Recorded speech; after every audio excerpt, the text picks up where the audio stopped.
And you can take it away, sir.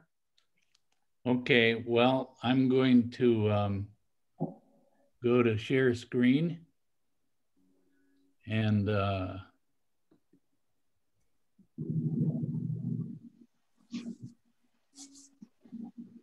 hopefully you can see my screen. Yes. And you'll see it even better here in a minute. There you go.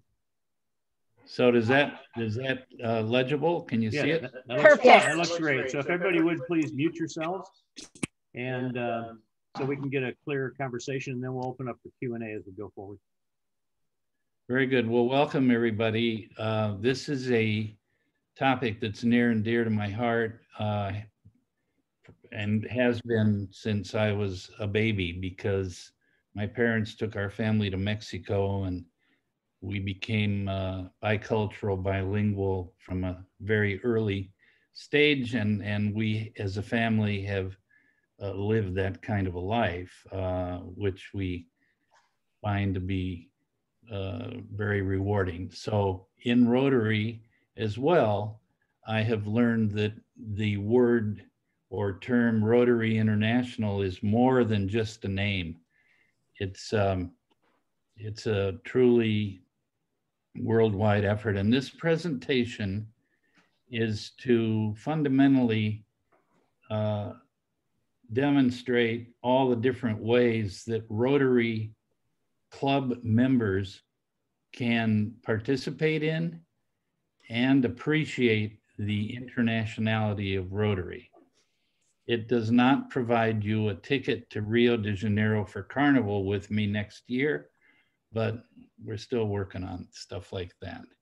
So no further ado, I do have this quote that I found by attending the venerable E-Club of World Peace meeting a few months ago, where our Rotary International CEO, John Huco, was saying, we have more opportunities than ever. And by the way, our new incoming Rotary president, President Shaker from India, echoes that, as does our current one, Holger Knack. So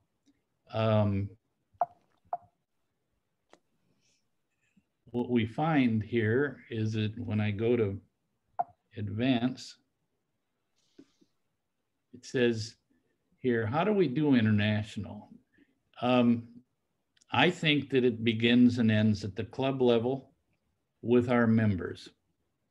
So exposing our members to international is what we're trying to do in presentations like this. And I could be very happy to send it to you or even speak at your club at any time. And we have other people such as Mansour, Massey, Rudy Westervelt, and I don't mean to single people out exclusively, because just about everybody else on this presentation who has been in Rotary and attended a few of these things I'm going to mention could probably give you a good presentation as well.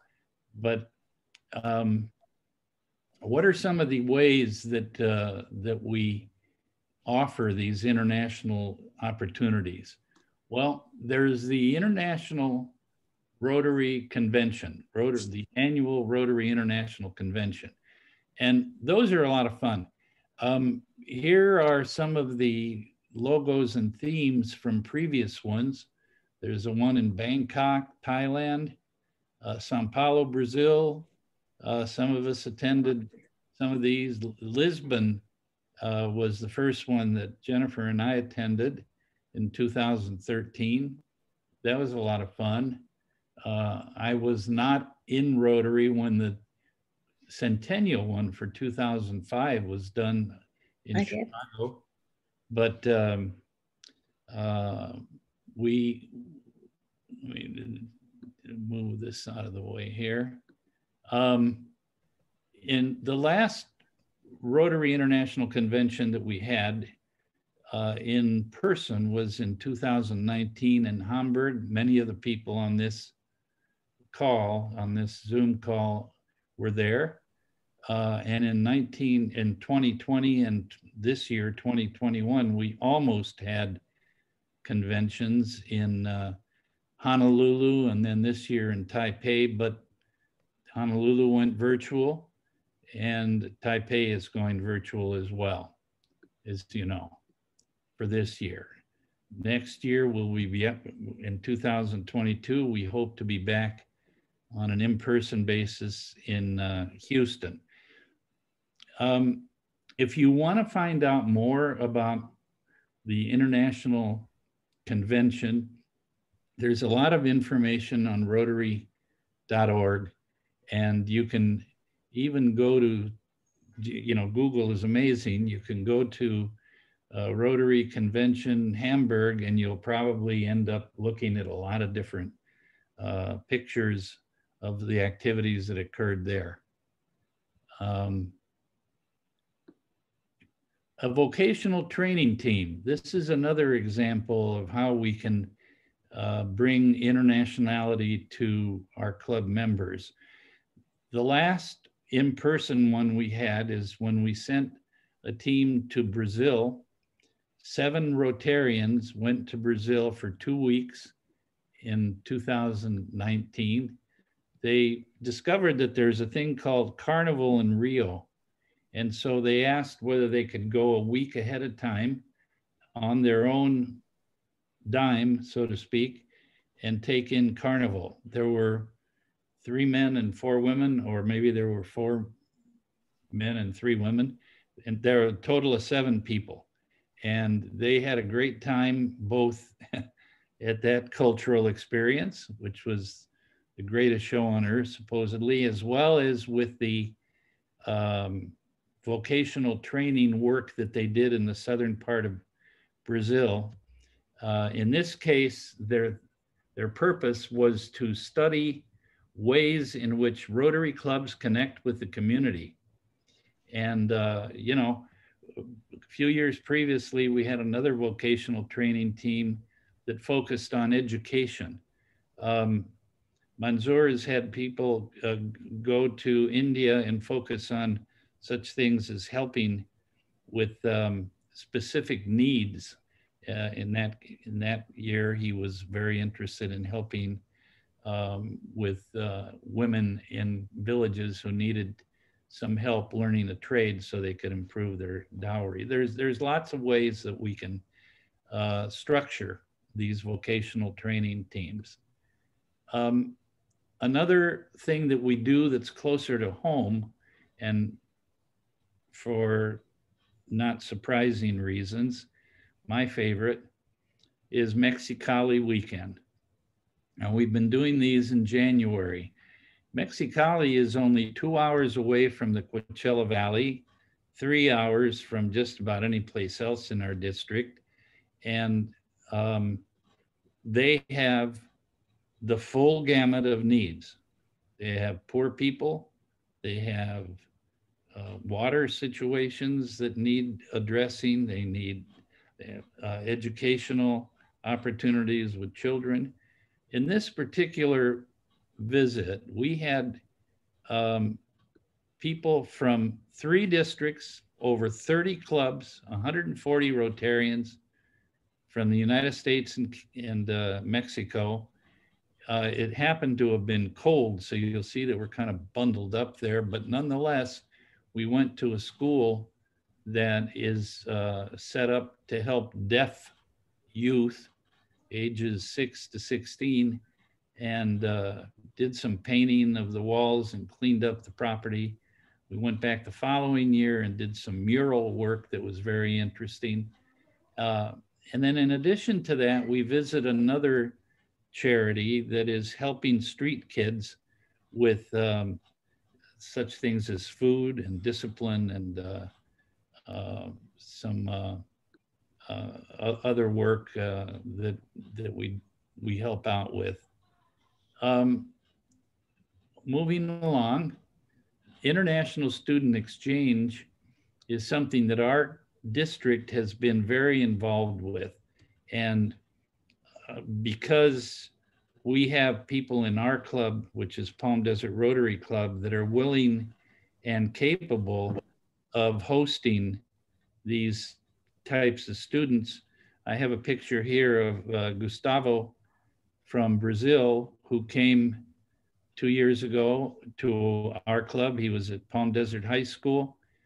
He stayed with Naren and Janice Reitman. And, you know, the people in the club take turns hosting him on weekends, taking him into Los Angeles, taking him to a USC football game even, which, you know, is one of the greatest things that can happen to anybody, being a USC alum myself.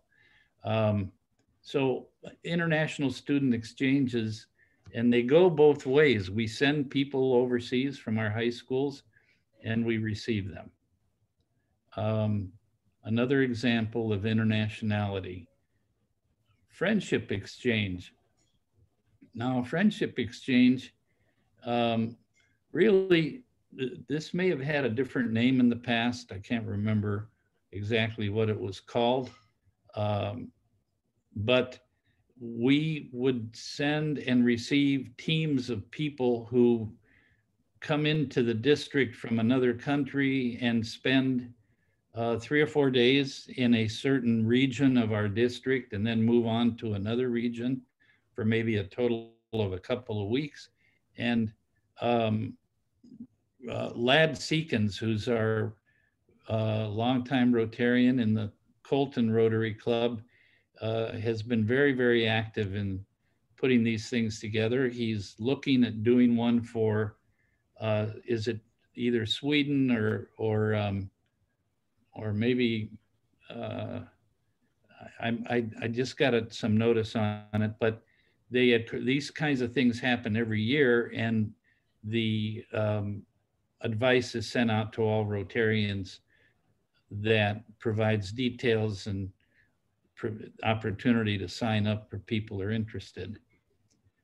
A similar thing, and not all districts have this, is that we have a past governor by the name of Bob Traster, who likes to call himself the Gov. And so the Gov, he's from Riverside East Rotary Club. He loves to go to China, and he puts together these amazing trips to China. And they don't always go to the same place. China's a big place, obviously, so they can go to different places.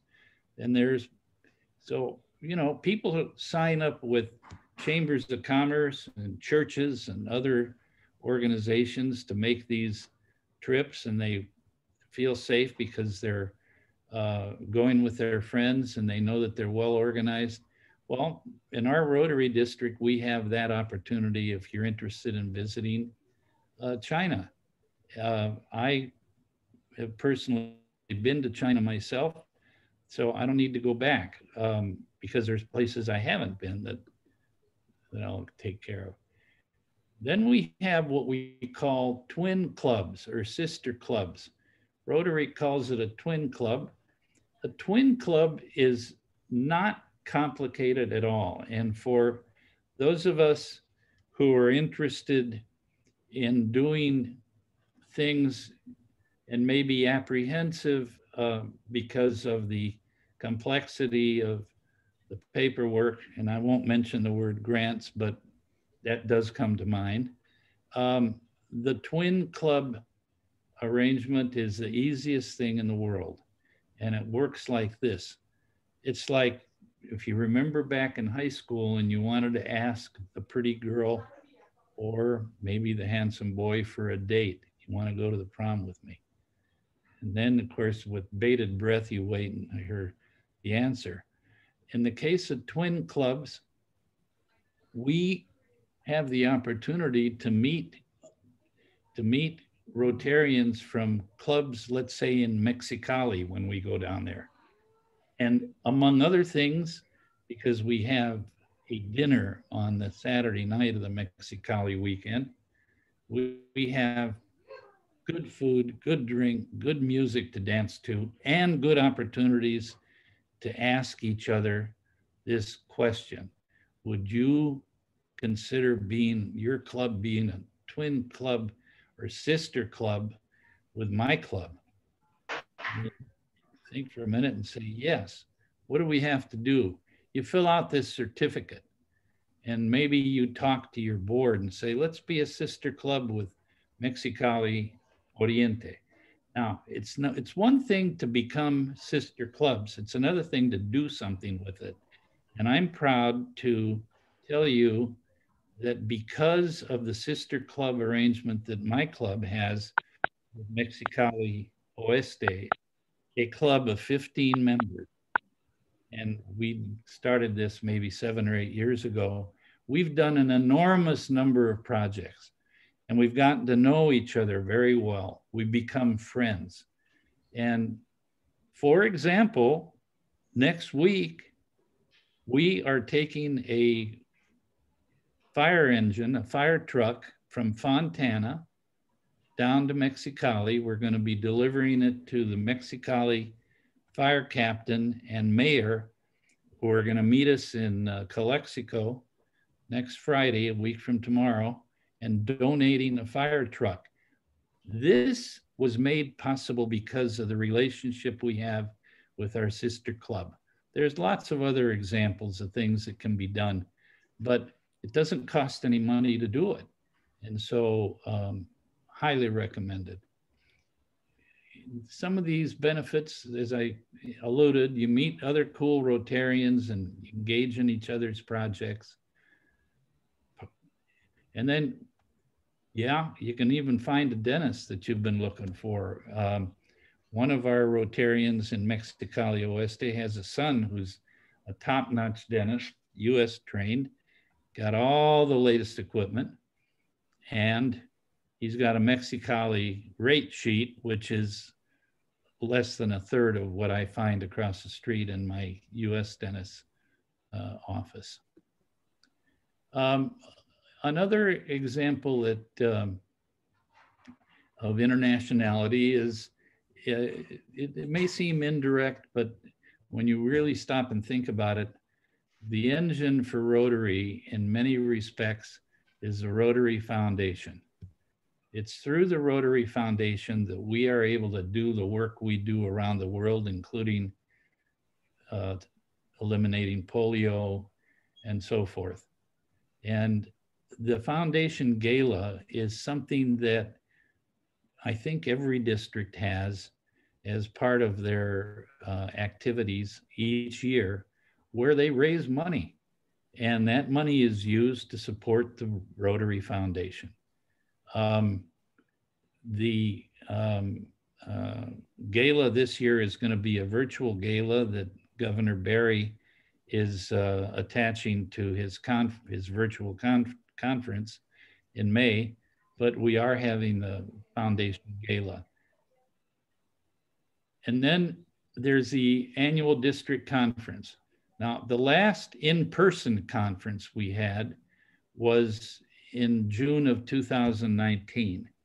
Last year, I was governor again because of our dear friend Melanie's passing. And we had fundamentally a virtual conference at the end of the year in her honor.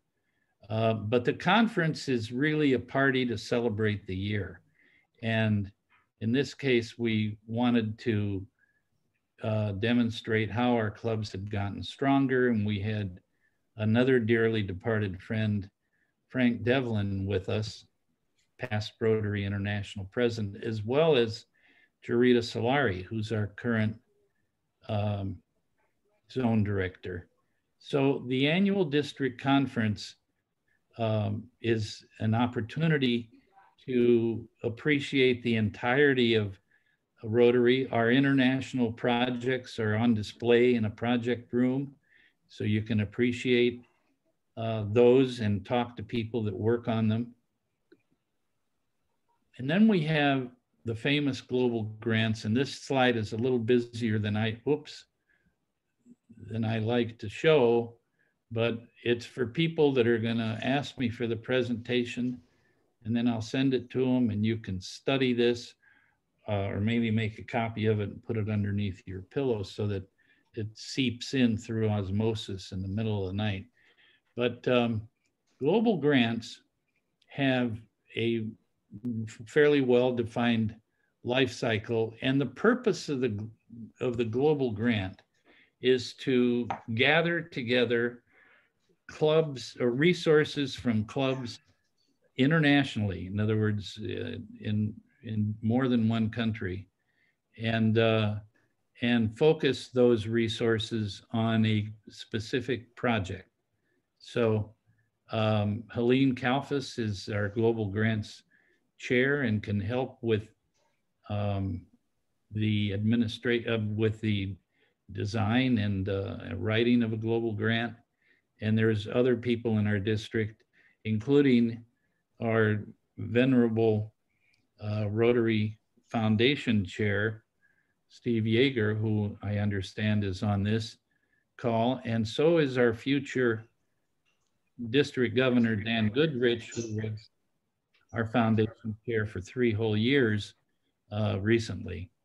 So global grants are something that we really do encourage clubs to try and find or identify somebody in the club that might say, I want to learn more about how to do these things and unlock the great potential that we have for out of global grants. Obviously, when we see pictures and read stories about the things that are happening in all corners of the earth that benefit people, you can bet that a global grant is the financial engine that's making this happen. And so it's extremely important to keep our good work internationally alive. A couple more things that we can point to. An international program at a club meeting. Now, that can take all kinds of forms, and it can be put on by a club member who takes a trip, maybe goes to the Gold Coast in Australia, and takes a lot of pictures and talks Australian to people and comes back and has some neat stories, shows photos of the trip, and shares it with the people at the club. That's a good international club program. Many of us have had an opportunity, not necessarily recently, to make those kinds of trips, but that's going to be coming back. Certainly in our case, we're so close to Mexico that people are going to Mexico, frequently, and I think that'll continue. Guess we're going in the wrong direction here. Another thing that you could do is attend a meeting of the Rotary Club of Club of World Peace, which is Tuesdays at 6:30. And they always have interesting programs. They have interesting attendees. I think I can speak for the folks who are involved, like the Westervelts and others who may be attending this particular session, to say that we are invited to their meeting when we'd like to come. And if you want to find out who the speaker might be on a given Tuesday night at 6:30, you can call the Westervelts and ask them. Is that correct, Mr. Westervelt or Karen? Say yes, please. Yeah, so yes, or you can go to our Facebook page and take a look. And go to the Facebook page. Or go to our website. Sounds good. Well, I have been happy and honored to attend quite a number of them, and they're always interesting. So another international opportunity for us. And of course, meeting these Rotary International leaders. I mean, let's face it, Frank Devlin was a past Rotary International president. And he came and hung out with us. And you know that when he was here, he had to take a flight at midnight from Los Angeles on Friday night because he had a wedding. His daughter reminded him that one of his grandkids was getting married on Saturday and he had to be there at noon and he'd forgotten about that. So he came up on Thursday and spent Thursday night and all day Friday and Friday evening with us. And then we zoomed him out to the LAX airport and he took the red eye and went back. But he did come and he was with us. Jarita Solari was nice enough to also join us. And so we had them, the two of them here. And you know, you will have a chance during the course of the Rotary year, and this happens, you don't know exactly who it's going to be. Year in and year out, we will have international people that we can interact with. We have this other international aspect, which is the Peace Fellowship Program. Oops. And these are fully funded fellowships for leaders to study in the peace centers. And so you can read this faster than I can read it to you.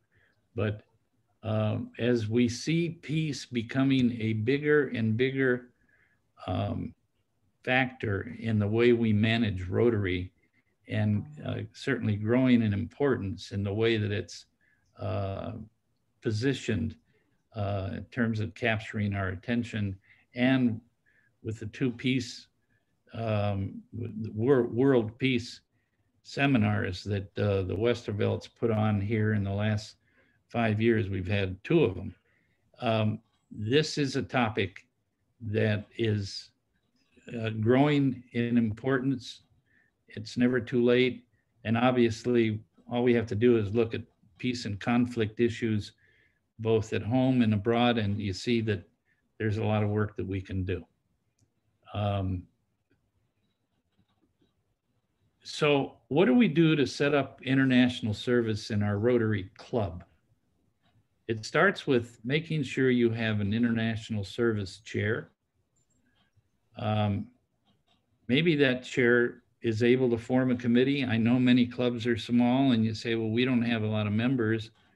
But in this, if it's a small club, maybe you say, look, why don't our entire club be the international committee and we can devote a meeting to studying things we can do. There will be club of distinction criteria from year to year put out by the district governor. You can have a copy of this PowerPoint only as a reference, but it would be good to develop a plan for your club that has to do with international. If you need help with that, the district leadership is fully capable and happy to help with that. So now we want you to do a little bit of work. If you have if you have a pencil and paper, guess at the answers to this. When was the first International Rotary Club? Which one was it? And what year did it get formed? And then I'm going to give you the answers here in a minute. When was the first club set up in Latin America and what year? I mean, where was the first club in what year? How about the first club in South America? That might be the same answer, might not be. South America starts with Venezuela and Colombia and goes south, okay? Then you have Central America north of that, and then you have North America, which includes Mexico and Canada.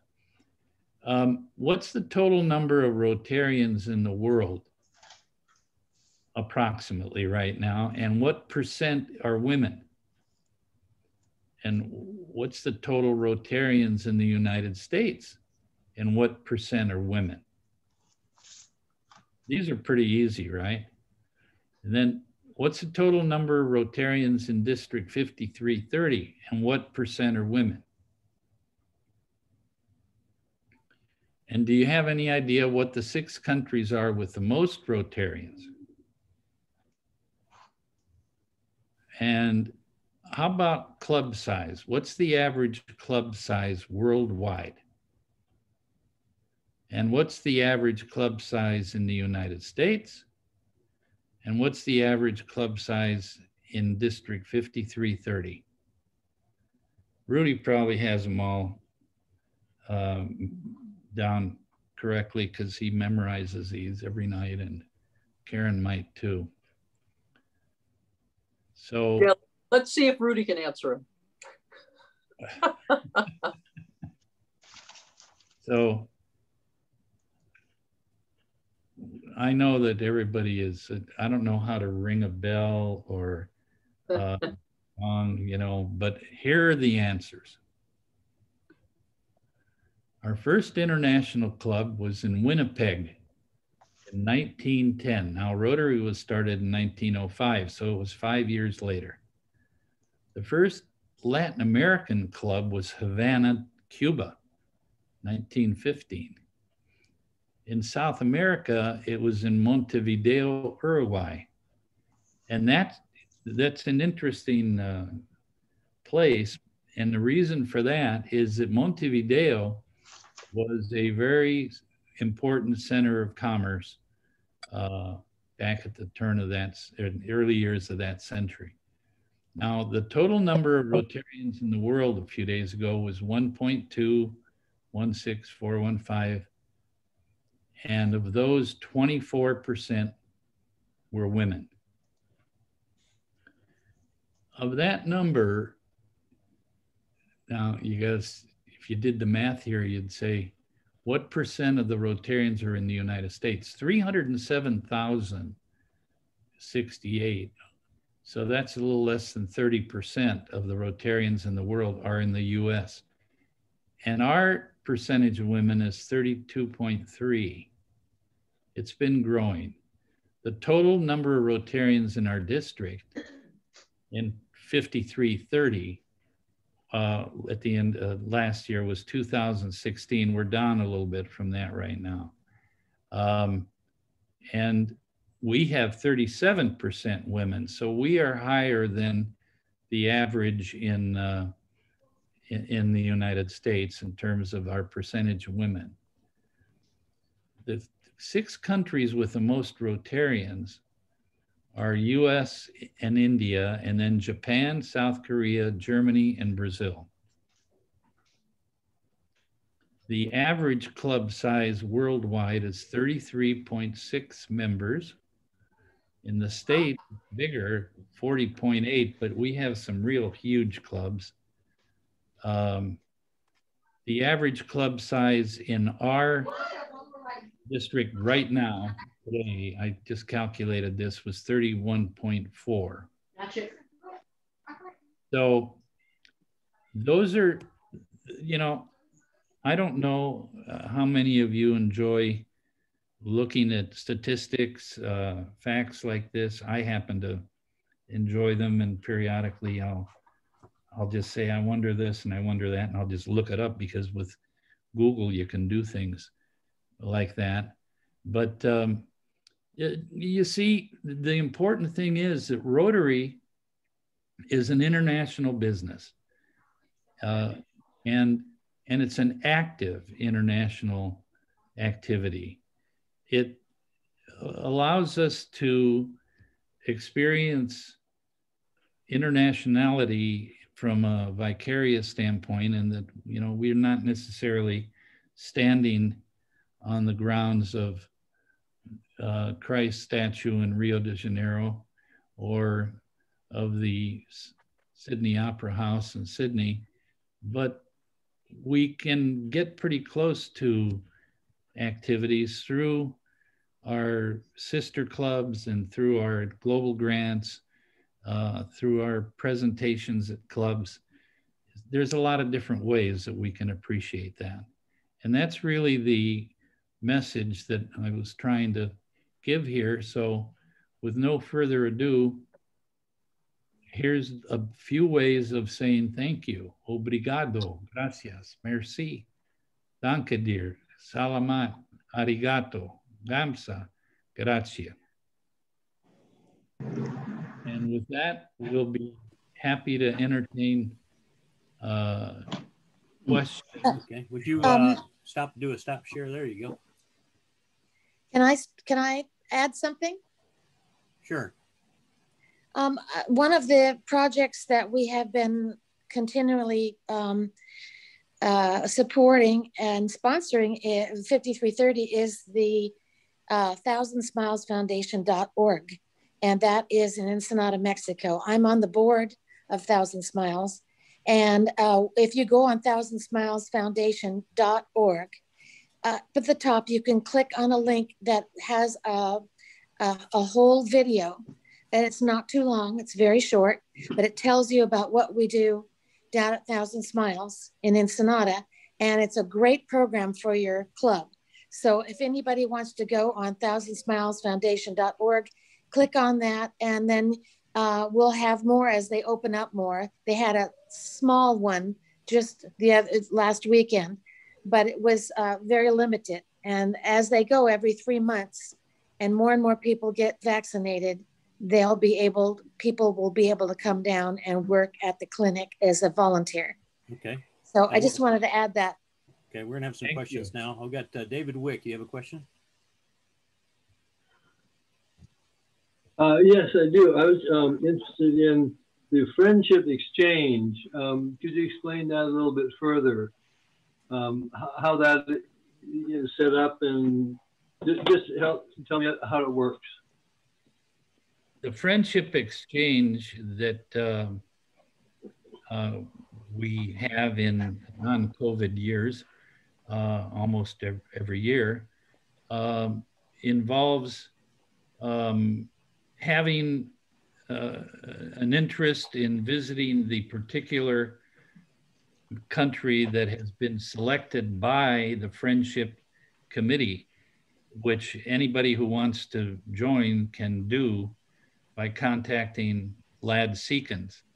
And what would happen is that the committee says, let's pick 2 or 3 different areas that we might want to visit. And Lad Seekins connects with the governors and leaders in those Rotary districts in the areas that have been selected, and comes up with a couple of ideas based on how willing those places might be to receive a group of from 8 to maybe even up to 15 people. And what happens is that you would pay for your own airfare and many of your meals when you're there, but you'd stay with Rotarian families usually. Sometimes it's with friends of Rotarians. So there is minimal hotel costs. And what it is a chance to visit another country, another culture, and meet other people. Patsy's got her hand up. Patsy, unmute yourself, please. I don't have a question, but I just wanted to say, if you ever have an opportunity to do a friendship exchange, by all means do it. We went to Turkey, and it was probably the second best international trip I've ever made, whether it was through Rotary or on our own. It was a wonderful trip. And I've also been on the China trip, and that was wonderful too. Thank you, Patsy. Super. We're going to jump to Manzoor. Manzoor, do you have a question? And then we'll jump down to Jay. I just want to thank Taco for an excellent presentation and the information he has provided. I just wanted to also add on to that, the concept of having a sister club is a great concept. We learn from them what is working, what is not working. It's a very good learning experience. We are currently working with a club in District 5320. They have the largest, I think that is the largest club in the world. They have 780 members. And we have completed a very beautiful project with them last 2 or 3 months ago. And it's a great experience, and we learn a lot from that. Thank you. Jay, could you unmute yourself, please? You have a question? Thank you, Assistant Governor Taco. I don't know if you remember me, but I was the first person to get inducted on COVID here, and you were the one who inducted me. Yes, I do remember Yes, you. yes, so, You came from Arizona, didn't you? Right. Yeah, I'll never forget you. My question is, are we doing away with the ambassadorial scholars program in Rotary? Because I don't. No, we don't remember. call them that anymore. We have global scholarships. Oh, okay. It's essentially the same thing. So we just don't call them ambassadorial scholarships. I see. And then one of the questions I have it's related to your last slide, where you show all the countries that have the most Rotarian. Are those lists based on the number of the highest to the lowest? You listed USA, India, Japan, South Korea, Germany, Brazil. Are they listed in particular order? Well, those are the top 6. US is number 1, India is number 2, and so forth. But now that information is available. If you learn how to go to Rotary.org, let me think. There's ways of figuring out how many Rotarians are in every country on Earth. Yeah. Now, I'm not so sure, and maybe Dan can answer this, what you need to can anybody access the list of countries with Rotarians? You can put it on your phone. You can get it you can download the annual report from Rotary as well. You just Google Rotary International Annual Report. It'll tell you all that information in there, as well as foundation giving and membership numbers across the world. Okay. One of the other things I encourage you to do is on your smartphone, download the app Rotary Club Locator. It has every Rotary Club, 35,000 of them around the world, where they meet, when they meet, who's the president, everything, contact information. So when you're traveling, you can reach out to other Rotarians around the country and around the world. Larry Asmus, you have a question, please. Yes, I have a few things to add to the Rotary Friendship Exchange. Lad Seekins is the district chair, very active, does a great job in it. And if anyone's interested, you could email me. I would forward it to Lad so you can make connections with him. They've done RFEs to Brazil, Italy, Turkey, India, Russia. We were on that. South Africa and Lithuania. The Swedish, Southern Sweden RFE has been postponed again to the summer of 22, postponed twice due to COVID-19. And Lad's planning future exchanges with Argentina, Canada, Israel, and Brazil again. And these are wonderful ways to travel, not terribly expensive. It's a people-to-people travel, different style of travel, and it gets you to parts of the world you just never go to otherwise. My wife and I went on a Russia RFE to Siberia, including Vladivostok, Irkutsk, and 3 places I'll bet you've never heard of, because we certainly hadn't heard of them either. It was a wonderful experience. Yeah. We have a member of our club, Sharon Tennyson, who has been taking for 37 years Americans to Russia and Russians over here to America in her work, and including working with the State Department. Mm-hmm. And she's going to have her last trip of about 100 people going in the next year here. So if you're interested in going to Russia, it'll be a fantastic trip that you can go on, and she's coordinating that, which is great. Has anybody here ever heard of an inter-country committee? Okay. In Rotary, we have Rotary inter-country committees. And so there are committees here that meet with Russia, US. There's a Pakistan, India. They've been working very hard, and that's one of the reasons that they've created peace in that region right now. just was announced when I was on a meeting with an Indian club a few weeks ago. Those connections. Russian clubs have intercountry committees with Italy, different places over there, and it's a great way to connect. So if you want to learn more, look for intercountry committees. That's something you can get involved with. Everybody's fucking nose chewing over my fucking family. And how many here are in a Rotary action group? Ask me where he's at. I'm like, he's coming later. He's picking me up. I'm drunk. We need to mute somebody. Yeah, I'm trying to mute her. Paco, Rudy, what happened to Open World? Is Rotary still doing that? I don't know what that is, Bill. I don't know what it is either. Well, I thought you going back to the days of Paul Harris, Bill? Pardon? Are you going back to the days of Paul Harris? It may very well be. But Rotary used to take specific groups that wanted to learn what other countries were doing in medicine, legal, and events of that particular type. Are they not?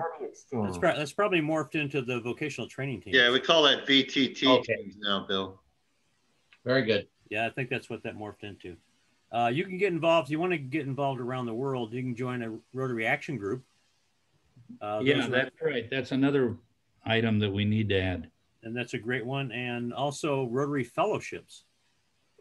In fact, there's one, probably nobody on the call here drinks beer, but there is a beer drinkers fellowship, and they have online beer drinking contests. Haven't been involved in those recently. Our district also this last year, we had another Peace Fellow that was approved and is going to Bradford, England. Of course, right now starting virtually, but so we'll hear more from her. You probably saw it in the district newsletter that came out. And so there's a lot of different things out there that you can connect with. Ricardo, this is great connections and development here, getting people involved.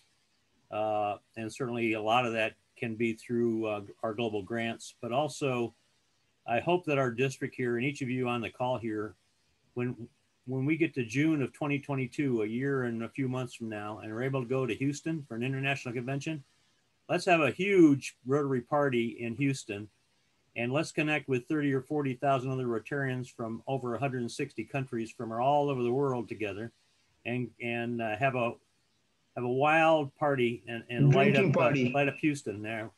Have a drinking party. It doesn't have to be drinking. It could be a vegetarian dinner. So, but I think they have a lot of meat down in Texas. But I think so we can have a lot of fun down there. Dan, you gonna have a big party? Yeah, we're gonna have a big party, and we're gonna partner with District 5300 right now. We're trying to pick up a couple more districts, but Texas is the land of barbecue, so that is the plan. Manzur, I'm sorry if they might have some potatoes for you. You know, you might be able to eat a baked potato or something like that. Okay. But I will tell you, Ricardo, awesome job. Great presentation, a lot of facts. You have a lot of people in the chat box right now asking for your presentation. So let's try to make sure we get that off to them as well. I think it was well received and everybody enjoyed it. So I just want to thank everybody for taking time out of your day and visiting us and learning about international service, and thanking Rudy and Marilyn and for putting it on and putting this together, and Ricardo for presenting. It's very exciting. International service is dear to my heart, as well as the foundation. So these are one of those topics that I just sit back and listen from all the experiences in the room. I could talk about this one all night. So thank you again. And that's all I have to say, Rudy. No, it's Dan. Thank you. So this is great. And don't be afraid to reach out to Steve Yeager and connect, and probably find a global grant you can join in on. Obviously, we're having one here in our own district during Dan's year here, taking on human trafficking locally. But and I'm proud to say, Rudy, it's funded. Perfect. And we have to have an international partner on that, so that we're connecting with an international partner to do that global grant. So this is great, and we're gonna have a huge impact here in in Southern California. Marilyn, you have a question or comment? Not a question, but I'm going to do a little throwdown here. All of these people are all involved in different kinds of international type events. I happen to have had the unique opportunity to be in the Olympic Village a couple of times, and the best place in the Olympic Village with athletes from all over the world is the dance floor. I will be in Houston checking out the dance floor to see how Rotarians do compared to Olympians. All right. You just heard from a two-time Olympian there, so be careful. It's a throwdown. Well, thank you, everybody. This is great. So any information out there, please, we'll get the, I have the chat room saved here, so I'll get the presentation out to you. This is recorded. It will be up on our district YouTube channel. And spread the love around the world. We got a lot of work to do out there, and we're all one humanity. We're all one family. Amen. Thanks, Ricardo. Thank you very much, everybody. Bye, everybody. Have a good night. Hasta luego. Bye-bye. Sí, hasta luego. Buenas noches.